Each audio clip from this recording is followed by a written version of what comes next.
Hi friends, வாங்க முட்டையும் சர்க்கரையும் மட்டும் வச்சு ரெண்டே பொருளில் முட்டை மிட்டாய் ஹோம்மேட் ஸ்வீட் சூப்பராக செய்யலாம். வாங்க. இப்போ இந்த சர்க்கரையில் பாதி சர்க்கரையை இந்த 2 ஏலக்காயோடு அரைச்சிக்கலாம்.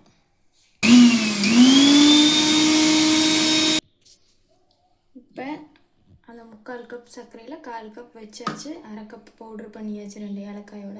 இப்போ 4 முட்டையும் அடித்து ஊற்றி இந்த சர்க்கரையும் முட்டையும் நல்லா கலக்கிக்கலாம். இப்போ 4 முட்டையை உடச்சி ஊற்றியாச்சு, நல்லா அடிச்சு விட்டு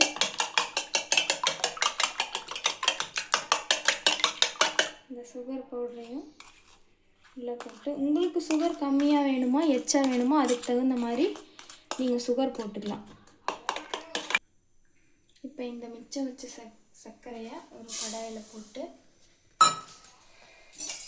இந்த கரண்டியில் ஒரு கரண்டி அளவு தண்ணி ஊற்றி சுகர் சிரப் ரெடி பண்ணிக்கலாம்.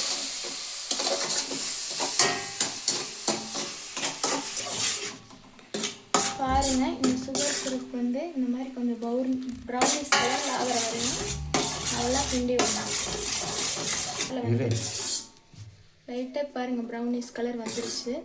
இதுக்கப்புறம் இந்த பவுலில் லைட்டாக நெய்யோ எண்ணெயோ தடவி இந்த சுகர் சிரப்பை ஊற்ற போகிறோம். இப்போ பாருங்கள், இந்த சுகர் சிரப் ரெடி ஆகிடுச்சு. இதை அப்படியே ஊற்றிடலாம்.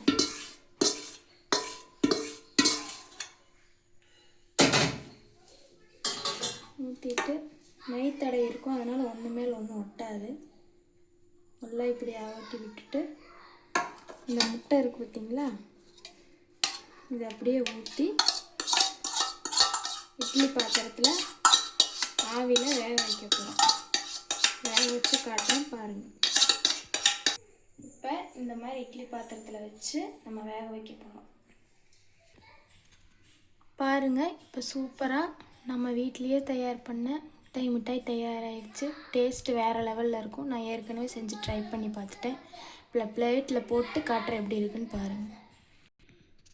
இப்போ பாருங்கள், முட்டை மிட்டாய் ரெடி ஆகிடுச்சு. பாருங்கள் எவ்வளோ சாஃப்டாக எப்படி இருக்குன்னு பாருங்கள். டேஸ்ட்டு சூப்பராக இருக்கும். டேஸ்ட் பண்ணி பாருங்கள் நீங்கள்.